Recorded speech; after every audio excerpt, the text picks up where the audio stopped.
नमस्कार, देवभूमि एक्सप्रेस में आपका स्वागत है। मैं हूं आपके साथ दीपक भदौरिया। खटीमा में राज्य आंदोलनकारियों पर पुलिस के द्वारा चलाई गई गोली से शहीद हुए 7 आंदोलनकारियों की याद में शहीद दिवस मनाया गया। शहीद दिवस में सीएम पुष्कर सिंह धामी ने शिरकत की और शहीदों के फोटो पर श्रद्धासुमन अर्पित किए। इस दौरान शहीदों के परिजनों को शॉल उड़ाकर सम्मानित किया गया। वहीं सीएम धामी ने घोषणा की है कि चिन्हीकरण से वंचित राज्य आंदोलनकारियों को 31 दिसंबर 2021 को चिन्हित किया जाएगा। वहीं अब खटीमा में सरकारी तौर पर शहीद दिवस का आयोजन किया जाएगा। साथ ही मृतक राज्य आंदोलनकारियों के परिजनों को पेंशन का लाभ दिया जाएगा। यहाँ पर शहीदों को नमन करता था, उनको पुष्पांजलि करता था, श्रद्धांजलि करता था और हमेशा ही संकल्प हम लेते थे। आज मैं आप सबके समक्ष कहना चाहता हूँ कि हम संकल्पबद्ध हैं कि उत्तराखंड राज्य के जो शहीद हैं उनके सपनों के अनुरूप हमारे उत्तराखंड आंदोलन में जिन्होंने भाग लिया, हमारे आंदोलनकारी, उनके सपनों के अनुरूप उत्तराखंड राज्य को बनाने के लिए, आगे बढ़ाने के लिए हम संकल्पबद्ध हैं और इसके लिए हम आगे काम करेंगे। खटीमा में 2 दिवसीय दौरे पर सीएम पुष्कर सिंह धामी पहुंचे। उन्होंने बहुउद्देशीय शिविर का उद्घाटन किया। उन्होंने अधिकारियों से कहा कि सरकार के इन 3 मूल बिंदुओं सरलीकरण, समाधान, निस्तारण पर फोकस कर अपनी कार्यप्रणाली को आगे लेकर चलना होगा। शिविर में 66 जन समस्याएं पंजीकृत की गई, जिसका सीएम ने मौके पर ही निस्तारण कराया। सीएम ने जनमिलन कार्यक्रम में भी प्रतिभाग किया।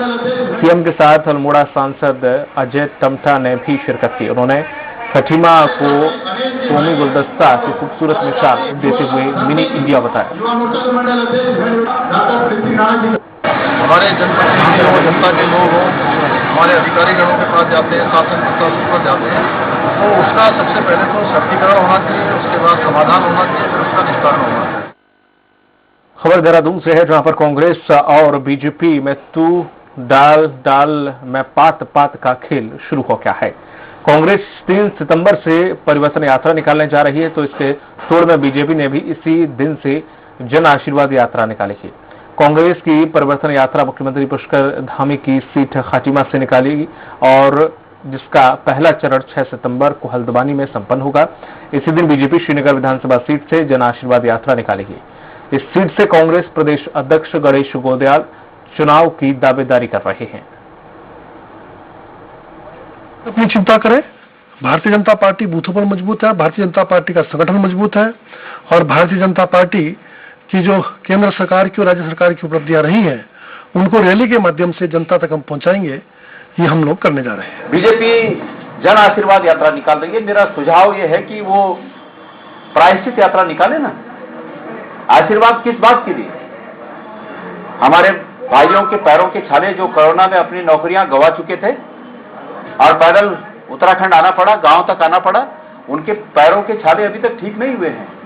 भारतीय जनता पार्टी की सरकार को किस बात का आशीर्वाद? क्या लोगों को बेरोजगार करने के लिए आशीर्वाद उन्हें मिलना चाहिए? देहरादून में कांग्रेस के राष्ट्रीय प्रवक्ता गौरव वल्लभ ने केंद्र सरकार पर जमकर हमला बोला। उन्होंने कहा कि केंद्र की मोदी सरकार राष्ट्रीय संपत्ति की लूट में जुटी है। पूरे देश की संपत्ति 2 से 3 लोगों के हाथों में बेची जा रही है। ये कौन है सबको पता है। संपत्ति को मोदी जी बेच रहे हैं या भाड़े पर देकर देश को लूट रहे हैं। पीएसयू में आरक्षण को खत्म करने के लिए बीजेपी की केंद्र सरकार साजिश रच रही है। उन्होंने आगे कहा कि कांग्रेस देश की संपत्ति को सरकार के पूंजीपति मित्रों के हाथों बेचने का विरोध करती है। आज बिना बिजली के ना तो मोबाइल चल सकता है, ना इंटरनेट चल सकता है, ना डिफेंस के इक्विपमेंट चल सकते हैं। आप वो सारी चीजें औने पौने दामों में भाड़े पर अपने पूंजीपति मित्रों को देना चाहते हो। देश पूछ रहा है कि आपने बात की थी देश नहीं बिकने दूंगा। हम बोलते हैं कांग्रेस पार्टी का एक एक कार्यकर्ता अपने अंतिम सांस तक इन चीजों को आपके दोस्तों के हवाले नहीं होने देगा। हम ये नहीं होने देंगे। खबर जसपुर से है। प्रदेश भर में 5 सितंबर को कांग्रेस पार्टी के कार्यकर्ता परिवर्तन यात्रा की तैयारियों में अभी से जुट गए हैं। परिवर्तन यात्रा को लेकर कांग्रेस कार्यकर्ताओं ने विधायक के नेतृत्व में एक बैठक की ताकि ज्यादा से ज्यादा संख्या में लोग परिवर्तन यात्रा में शामिल हो सके। इस मौके पर सैकड़ों कार्यकर्ताओं ने परिवर्तन यात्रा को ऐतिहासिक बनाने का संकल्प लिया। यूथ कांग्रेस के प्रदेश प्रवक्ता ने कहा कि भाजपा सरकार की जन विरोधी और विकास विरोधी नीतियों के विरोध में कांग्रेस ने परिवर्तन यात्रा का आयोजन किया है। पूरे उत्तराखंड जो प्रदेश में भाजपा की जो नीतियां विफल रही हैं, उसके जो 2022 में हमने चुनाव लड़ना है, ये उसके लिए हम तैयारी कर रहे हैं, क्योंकि 2022 में कांग्रेस पार्टी इस प्रदेश के युवाओं की, महिलाओं की लड़ाई को मजबूत करने के लिए अभी से कमर कस चुकी है। खबर देहरादून से है। आपके वरिष्ठ नेता कर्नल अजय कोठियाल ने रानी पोखरी में पुल टूटने को लेकर बयान जारी किया है। उन्होंने कहा है कि अगर सरकार जिम्मेदारी दे तो 48 घंटे के अंदर यहां अभिनियावाला में एक वैकल्पिक पुल तैयार कर देंगे ताकि लोगों की आवाजाही शुरू हो सके। उन्होंने सरकार पर क्षतिग्रस्त पुल को ठीक न कराने का आरोप लगाया। उन्होंने कहा कि हजारों लोग पुल से रोज गुजरते हैं, मगर रास्ते बंद होने से लोगों की परेशानी बढ़ गई है। 27 तारीख को ये पुल टूटा, आज 5 दिन हो गए, क्योंकि लोग इस रास्ते को सबसे ज्यादा इस्तेमाल करते थे और लोगों के अंदर चिंता है कि ये कैसे ठीक होगा, तो लोग ना परेशान हो रहे हैं। तो हमने 48 घंटे में उस ब्रिज को, बेली ब्रिज को 30 मीटर लंबे सब विपरीत परिस्थिति में लॉन्च करके तैयार करा था, जिसके लिए पीडब्ल्यूडी तब कह रही थी 35 दिन लगेंगे। आज मेरा सुझाव है कि क्योंकि ये प्रोसेस हमने कर रखी है और बहुत ज्यादा लोगों ने देखी है और लोग हम पे भरोसा कर रहे हैं कि शायद हम इस चीज को कर सकते हैं, हमको टास्क दीजिए, हम बगैर किसी पॉलिटिकल पार्टी बने अपने एक्सपीरियंस को लेकर के आएंगे और वो ब्रिज लॉन्च करेंगे। अब देहरादून से खबर है, जहां पर रानी पोखरी के जाखन नदी पर टूटे पुल को लेकर अब कार्यकर्ता सड़कों पर उतर आए हैं और जाखन नदी पर टूटे पुल में पीडब्ल्यूडी की अनियमितता और विभागीय मंत्री की लापरवाही के खिलाफ पीडब्ल्यूडी मंत्री सतपाल महाराज के आवास कूच किया, जहां पुलिस ने बैरिकेड लगाकर प्रदर्शनकारियों को रोका। इस दौरान पुलिस और आप प्रदर्शनकारियों के बीच तीखी नोकझोंक और धक्का मुक्की भी देखने को मिली। वहीं आप प्रदेश प्रवक्ता नवीन कृशाली ने बीजेपी सरकार पर हमला बोलते हुए कहा कि बीजेपी सरकार केवल राजनीति कर रही है और अपने बूथ स्तरों को मजबूत करने में लगी हुई है।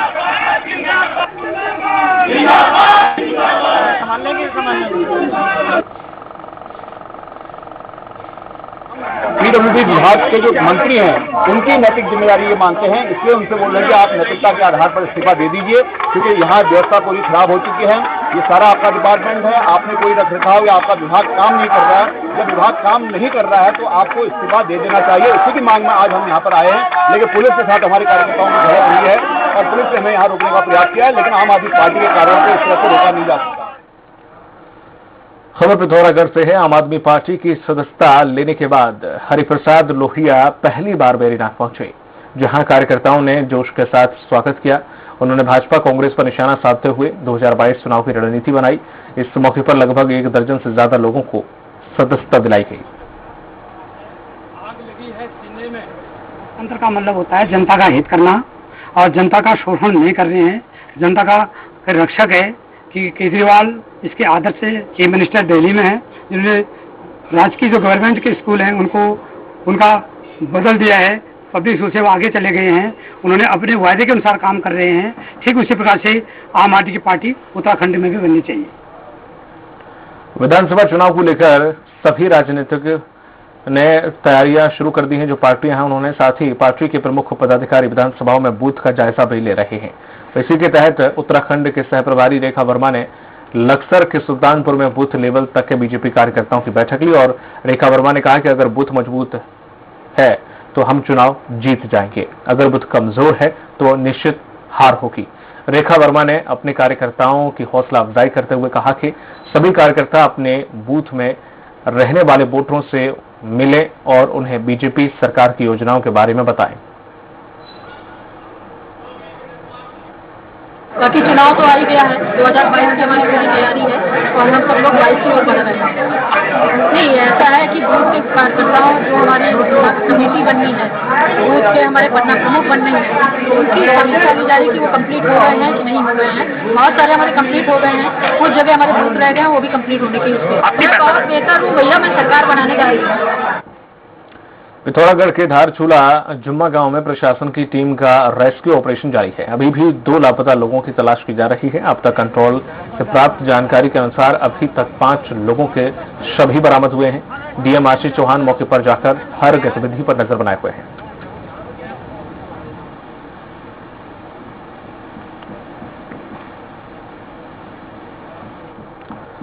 वक्त फिलहाल छोटे से ब्रेक का, जल्द होंगे हाजिर।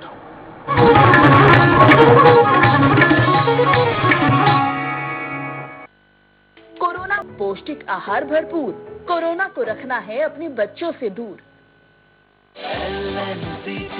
आपका ब्राइट फ्यूचर बुला रहा है from LNCT University, providing practical exposure for engineering, management, pharmacy, medical, agriculture science, paramedical, law and many more. Visit lnctu.ac.in।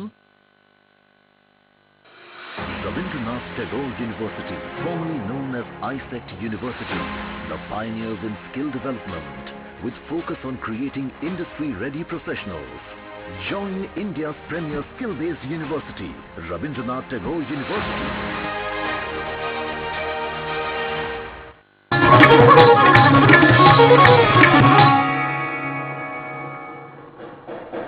Break के बाद आपका स्वागत है और करते अगली खबर की ओर। हरिद्वार में एक बेकाबू कार ने 3 अलग अलग बाइक सवारों को टक्कर मारते हादसे की लाइव तस्वीरें सीसीटीवी कैमरे में कैद हो गई हैं, जिसमें एक महिला और पुरुष टक्कर के दौरान हवा में उड़ते दिखाए रहे हैं और पुलिस ने सभी घायलों को अस्पताल में भर्ती करा दिया है।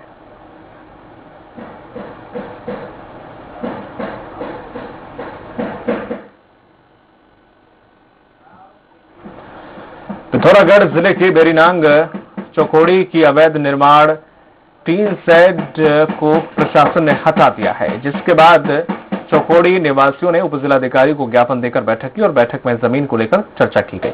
साथ ही उपजिलाधिकारी अभय प्रताप सिंह ने बेरीनांग चौकोड़ी टी स्टेट भूमि में अवैध निर्माण नहीं करने के निर्देश दिए हैं।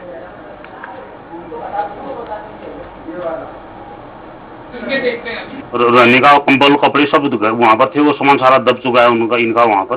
अब ये परेशान है और मालदार लोग जो चौकड़ी के अपने को मालदार बता रहे हैं, ऋषेंद्र सिंह बिष्ट जी और शिवेंद्र सिंह बिष्ट जी, इनके द्वारा आए दिन वहाँ पर पब्लिक को परेशान किया जा रहा है। पहले एक मालिक ने जमीन बेची, अब वो अपना बता रहे हैं उसको। यहाँ पे जो टी स्टेट है और जिसपे हमारा सीलिंग का भी काम चल रहा है, वर्तमान है, कोर्ट में चल रहा है हमारा मामला। इस संबंध में एक बैठक कराई गई, लोगों को समझाया गया कि जो लोग यहाँ पे जो टी स्टेट की जमीन है उस पर अवैध रूप से टीन सेट लगा रहे हैं उसको अभी ना लगाएं, क्योंकि हमें अभी सीलिंग एक्ट में भी कार्रवाई कर रहे हैं और जल्दी लोगों को मालिकाना हासिल करें। हरिद्वार की फौज कॉलोनी के रिहायशी इलाके में अचानक एक मगरमच्छ आ गया, जिसको देखने के लिए लोगों की भीड़ लग गई और पूरे इलाके में मगरमच्छ के डर से लोगों में हड़कंप मच गया। बताया जा रहा है कि राजलोक कॉलोनी के नाले से मगरमच्छ आया था। बाद में स्थानीय लोगों ने वन विभाग की टीम को मगरमच्छ की सूचना दी। वन विभाग की टीम ने कड़ी मशक्कत के बाद मगरमच्छ को पकड़ लिया। फिलहाल अभी नाले के आसपास लोगों में दहशत का माहौल है।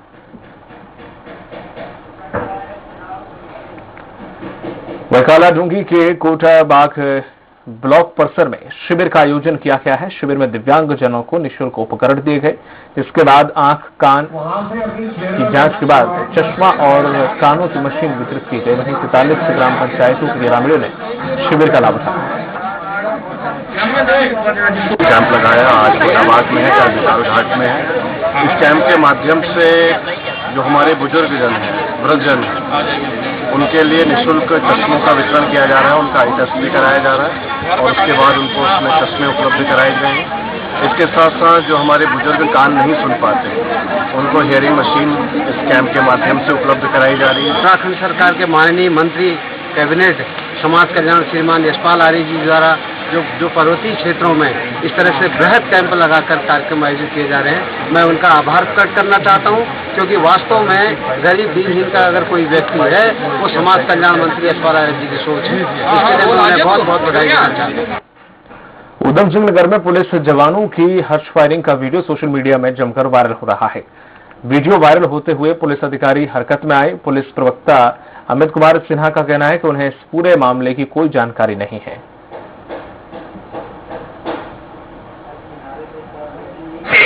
अगर ऐसी कोई फायरिंग की सूचना है तो इसका बिल्कुल परीक्षण कराया जाए कि क्या है और क्यों हुआ है।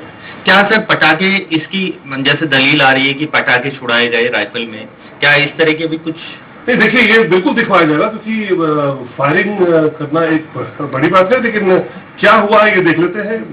मेरी संज्ञा में नहीं है, लेकिन उसका फिर बिल्कुल परीक्षण कराया जाएगा कि क्यों है ये ऐसी नौबत आई। मसूरी के बूचड़खाना क्षेत्र में सामुदायिक स्थल पर ठेकेदार के द्वारा अतिक्रमण का पुस्ता लगाने को लेकर क्षेत्र के लोगों ने विरोध कर पुस्ता लगाने का काम रुकवा दिया है। स्थानीय लोगों ने कहा है कि नगरपालिका प्रशासन के द्वारा निजी संपत्ति को फायदा पहुंचाने के लिए अतिक्रमण किया जा रहा है। उन्होंने कहा है कि बूचड़खाने क्षेत्र में 400 से ज्यादा परिवार निवास करते हैं। बूचड़खाने क्षेत्र के मुस्लिम समुदाय ने नगरपालिका प्रशासन पर भेदभाव का आरोप लगाया है। हमारा मरने से लेकर जीने तक का कार्यक्रम इसमें होता है।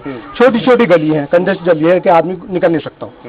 ऊपर से ये पुस्ता लगा के इनकी हेल्प की जा रही है, यानी कि दूसरी संपत्ति को फायदा पहुंचाया जा रहा है। क्या गुस्सा तो साफ तौर पर गुस्सा तो साफ तौर पर, अगर ये हम समाधान नहीं हो तो हम आंदोलन करेंगे। पार्क को भी जो है इनक्रोच किया जा रहा है, तो वो गलत है। मैंने ये साहब को जो है अभी फोन किया है कि आप जो है इसको काम को रुका दें, क्योंकि चाहे उनका छोटा मोटा जीने मरने का हो, वो यहाँ पर वो इस तरह करते थे और उनके द्वारा बताया गया कि यहाँ पे जो है कई सालों से जो है झंडारोहण होता था। थोड़ा झंडारोहण के लिए कोई मीटिंग होती थी, उसके लिए हमने थोड़ी सी ये नगर पालिका से मन्नू के जमाने में हमने ये बनवाया था। ये आज इसको ना छोटा, पहले पुस्ता लगाया इन लोगों ने, अब और पुस्ता लगा रहे हैं, इसको खत्म किया जा रहा है। देख सकते हैं यहाँ पे रिटेनिंग वॉल काफी वीक है, इसकी स्ट्रेंथ काफी कम है। तो इसमें एक इश्यू ये था कि इसकी स्ट्रेंथ को कैसे बनाया जा सकता है, उसके लिए एक रिटेनिंग वॉल एक्स्ट्रा बनाए जाने की एक प्लान था। लेकिन अगर इसमें किसी भी का कोई भी विरोध है तो हम उस पर डायलॉग करेंगे, म्यूचुअल एग्रीमेंट के तहत ही उसमें आगे काम किया जाए। काशीपुर में परिवहन मिनिस्ट्रियल कर्मचारी संघ के आह्वान पर आरटीओ कार्यालय के कर्मचारियों ने 2 घंटे कार्य बहिष्कार करते हुए सरकार को चिताया। कर्मचारियों का कहना है कि यदि शीघ्र ही अधिकारी वर्ग में होने वाली मिनिस्ट्रियल संवर्ग पदोन्नति को जारी नहीं किया गया तो आगे आंदोलन उग्र किया जाएगा। गूगल मीट के द्वारा परिवहन कर्मचारी संघ के प्रदेश कार्यकारिणी की एक बैठक आहूत की गई। उसमें निर्णय लिया गया कि 26 और 27 को 2 दिन काले रिबन बांधकर विरोध प्रदर्शन किया जाएगा। 28, 29, 30, 31 को प्रातः 10 बजे से 12 बजे तक 2 घंटे का कार्य बहिष्कार कर प्रशासन पर दबाव डाला जाएगा, जिससे हमारी न्यायोचित मांगों को सुना जाए। खबर हरिद्वार से है। एसडीएम ने राजकीय कन्या उच्चतर माध्यमिक विद्यालय का औचक निरीक्षण किया, जिसके दौरान विद्यालय के प्रधानाचार्य मौके से गायब मिली। एसडीएम ने अध्यापिकाओं से स्कूल की समस्याओं के बारे में जानकारी ली। उन्होंने बताया कि निरीक्षण के दौरान विद्यालय में कई खामियां मिली हैं। विद्यालय में छात्रों की संख्या के हिसाब से फर्नीचर की कमी देखने को भी मिली। इनिशियल कंप्लेंट थी with regards to irregularities from the principal. हमने attendance register, order register seize कर लिया। इसमें कभी रिपोर्ट बनेगी, रिपोर्ट सीईओ को जाएगी और उसके बाद इसमें कार्रवाई होगी।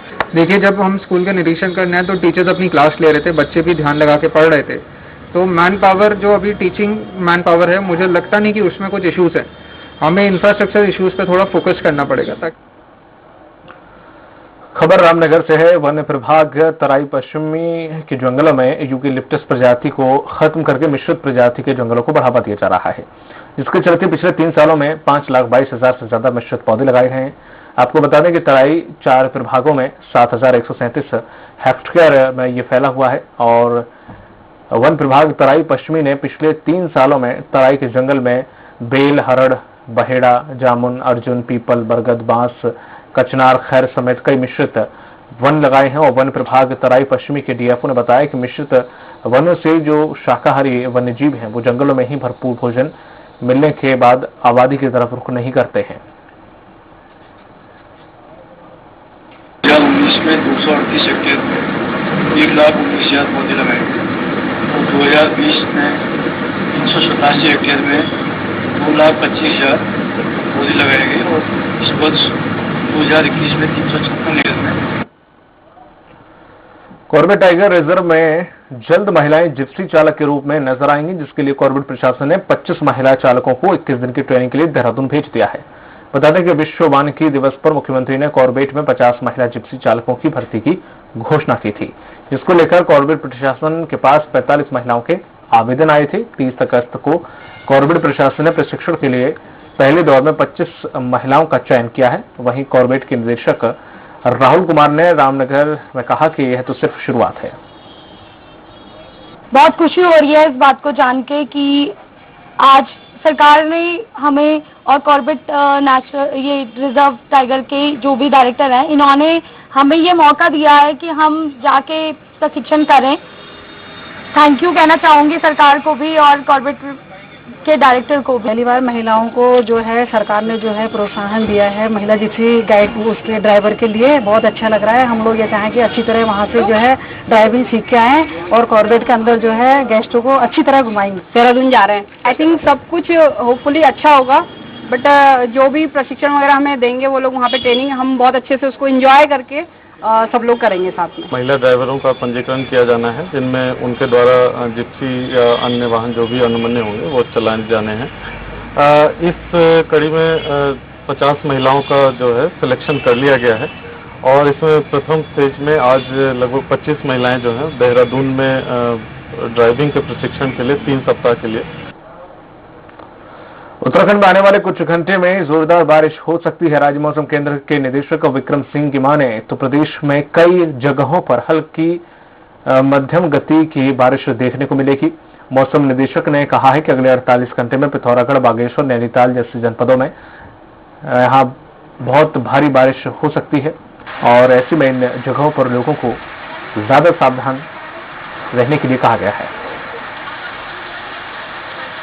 तो मैं ये कहूंगा कि आइसोलेटेड एक्टिविटी कहीं कहीं पर हल्की मध्यम बारिश जो है वो उत्तराखंड में देखने को मिलेगी। हैवी रेन की अगर बात कर लें तो पिथौरागढ़ है या आपका बागेश्वर है या नैनीताल है, तो इनमें थोड़ी बहुत संभावना है कि एक आध स्टेशन में जो है जो हैवी रेन है वो मिल सकती है। बुलेटिन में इतना ही, दीजिए इजाजत, नमस्कार।